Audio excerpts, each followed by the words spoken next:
Hi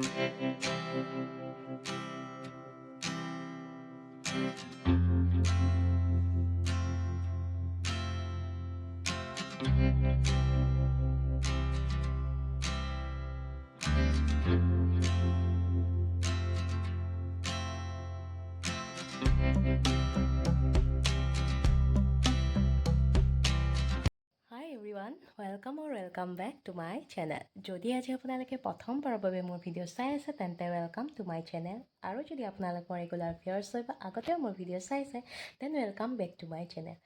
পুনৰবাৰ মোৰ চেনেলৰ অন্য এটা ভিডিঅ'লৈ সকলোকে স্বাগতম জনাইছোঁ আৰু আশা কৰিছোঁ সকলো ভালে কুশলে আছে। কি খবৰ, সকলো ভালে কুশলে আছেনে জনাব।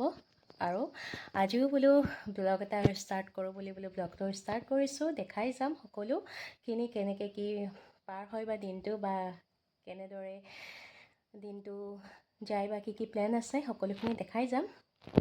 সকলোৱে ভিডিঅ'টো শেষলৈ চাই থাকিব।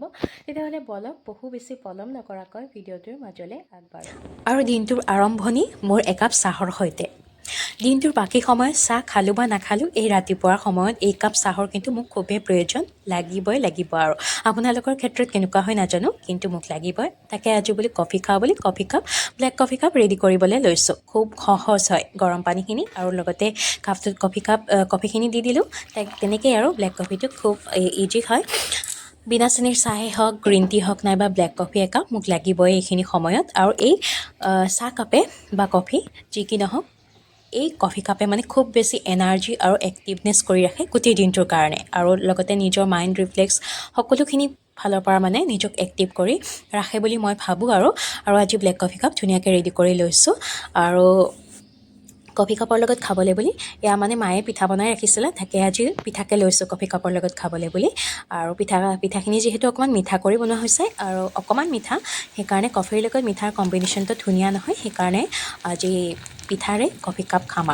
আৰু খাই বৈ সদায় নিচিনা একেখিনি কাম ৰন্ধা বঢ়া কামত লাগি গ'লোঁ। কাৰণ সময়মতে যদি ৰন্ধা বঢ়া কামখিনি কৰিব পাৰোঁ ন, তেতিয়া বহুত বেছি কামৰ পৰা সকাহ পোৱা যায়। মই ভাবোঁ আৰু তেনেকৈ, কাৰণ এটা কাম হোৱা যেন হৈ থাকে আৰু লগতে নিজৰ কাৰণে অকণমান সময় পোৱা যায়। তাকে বোলো আলুখিনি বইল কৰি ৰাখিছিলোঁ। চাহখিনি মানে কফি কাপ বনোৱাৰ আগতে মই আলুখিনি বইল হ'ব দি দিছিলোঁ। আৰু বইল কৰি ৰখা আলুখিনি এতিয়া ধুনীয়াকৈ ফ্ৰাই কৰিম। আৰু সদায় মানে আমিতো এনেকৈ আলু ফ্ৰাই খায়ে থাকোঁ, কিন্তু এই বইল কৰি লোৱা বস্তুবোৰ আকৌ ফ্ৰাই কৰি বা যেনেকৈ কিছুমানে বইলে খায় ভাল লাগে ন, এনেকৈ চব্জিবোৰ বনালে সোৱাদটো বেছি হয়। মই কিন্তু ভাল পাওঁ এনেকৈ, আৰু লগতে মানুহজনে মানে ভালেই পায়। আৰু আলু ভাজিটো সকলোৰে প্ৰিয় বস্তুৱেই বাৰু। লগতে মানে বইলো হৈ যায় আৰু তেলৰ পৰিমাণটো কমকৈ হয় আৰু খাবলৈও যথেষ্ট সোৱাদ লগা হয়। পিঁয়াজৰ পৰিমাণটো অকণমান সৰহকৈ দি আলুখিনি আজি এনেদৰেই ফ্ৰাই কৰিলোঁ। মই পাকঘৰত কাম কৰিলে চব্জি বিশেষকৈ কিন্তু পিঁয়াজৰ পৰিমাণ অকণমান সৰহকৈ হয়। সেইটো চাগে আপোনালোকে মোৰ ভিডিঅ'ত বহুত দিন শুনিছে, পিঁয়াজৰ পৰিমাণটো অকণমান সৰহকৈ হয়। কাৰণ কিছুমান চব্জিত পিঁয়াজ অকণমান দিলে আৰু পিঁয়াজৰ সৈতে মানে চব্জিকণ ভাল লাগে, আচলতে ধুনীয়া এটা কম্বিনেশ্যন।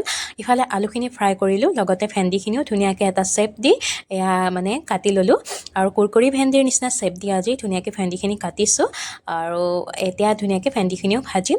মই সদায় কৈ থাকোঁ আপোনালোকক যে একেটা বস্তু একেধৰণকৈ খাবলৈ মানে ভাল নালাগে। সেই একেটা বস্তু অকণমান বেলেগ কিবা এটা নতুনত্ব বা নিউ ট্ৰাই কৰি ভাল লাগে। মই নিজেও ভাল পাওঁ, লগতে মই সেনেকৈ নিজৰ হিচাপত অকণমান বেলেগকৈ বনাই মেলি খুৱাবলৈ ভাল পাওঁ। সেইকাৰণে সদায় যিহেতু চলি থকা পাচলি আৰু মানে বতৰৰ পাচলিখিনি সেইখিনি আমি ডেইলি খাব লাগিব, সেইকাৰণে সেই একেখিনি বস্তুকে অকণমান বেলেগ ধৰণৰকৈ বনাই মেলি খাবলৈ বা খুৱাই ভাল পাওঁ।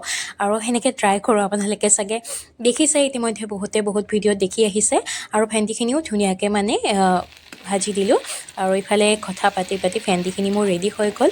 কুৰকুৰি ভেন্দি বনোৱা নাই অৱশ্যে, কুৰকুৰি ভেন্দিৰ নিচিনা শ্বেপহে দিছোঁ মই, কাৰণ তেলৰ পৰিমাণ কাৰণ কুৰকুৰি ভেন্দি বনাবলৈ গ'লে যিহেতু তেলৰ পৰিমাণে সৰহকৈ লাগে আৰু সকলোৱে হয়তো খাই ভালো নাপাব পাৰে দিয়কচোন। সেইকাৰণে আজি এনেকৈ নৰ্মেলকৈ বনাই দিলোঁ।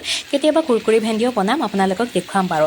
আৰু এনেকৈ যদি এইটো চেপত ভেন্দিখিনি কাটা হয় ন, তেতিয়া ভেন্দিৰ ভিতৰত যিবিলাক পোক থাকে সেইবিলাক অতি সহজে গম পোৱা যায়।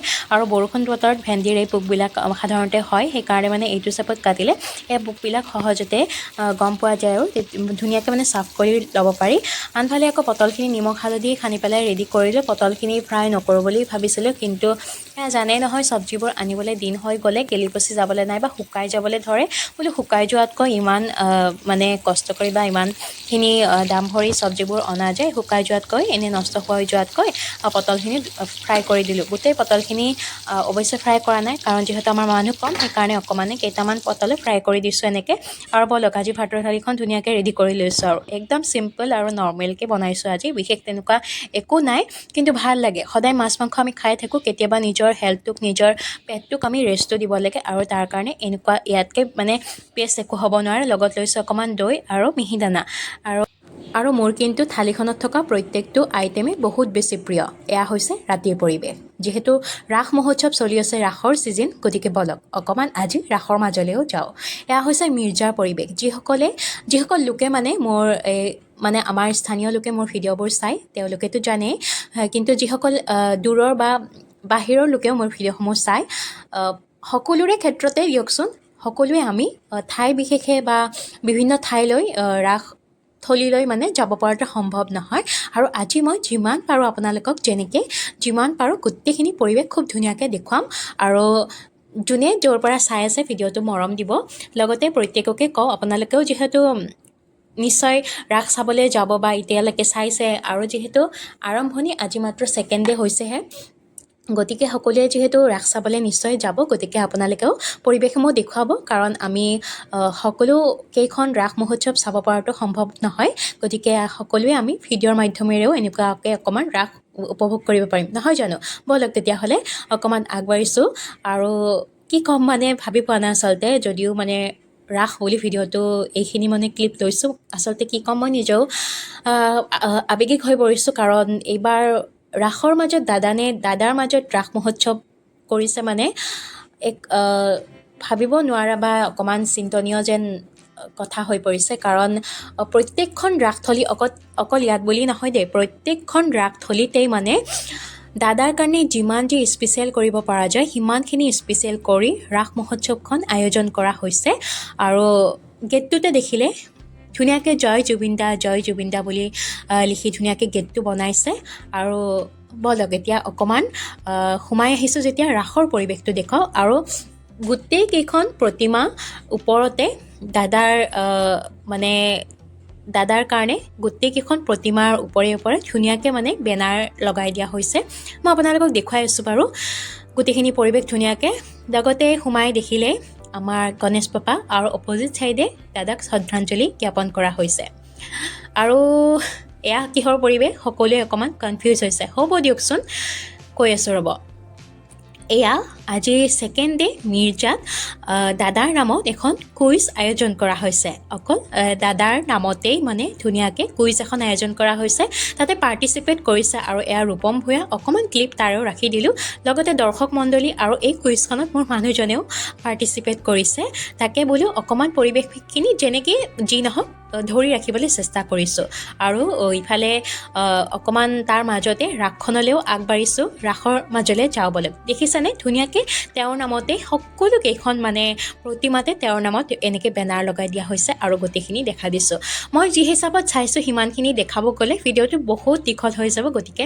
থুলমূলকৈ নহওক কিয় যিমানখিনি যেনেকৈ কি নহওক অকণমান আপোনালোকক দেখুৱাৰ চেষ্টা কৰিছোঁ আশা কৰোঁ সকলোৱে মৰম দিব আজিৰ ভিডিঅ'টো ইমানেই আছিলে আশা কৰোঁ সকলোৱে ভাল পাব আৰু যদি ভিডিঅ'টো চাই ভাল পায় সকলোৱে লাইক কমেণ্ট শ্বেয়াৰ আৰু লগতে মোৰ চেনেলটো ছাবস্ক্ৰাইব কৰিবলৈ একেবাৰে নাপাহৰিব পুনৰ লগ পাম সকলোকে মোৰ নেক্সট ব্লগত